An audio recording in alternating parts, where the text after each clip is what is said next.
ইরানের নতুন ক্ষেপণাস্ত্র ইসরায়েলকে গোলকধাঁধায় ফেলেছে। তেহরানে মার্কিন বিমান হামলার পর ইসরায়েলে দফায় দফায় রকেট নিক্ষেপ করে ইরান।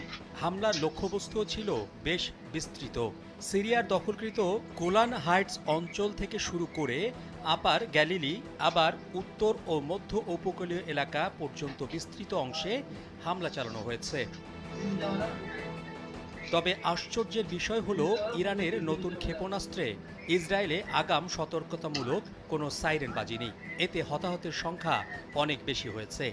এই প্রথম এমন ঘটনা নিয়ে নতুন আতঙ্ক দেখা দিয়েছে ইসরায়েলে। এই খবর জানিয়েছে টাইমস অফ ইসরায়েল।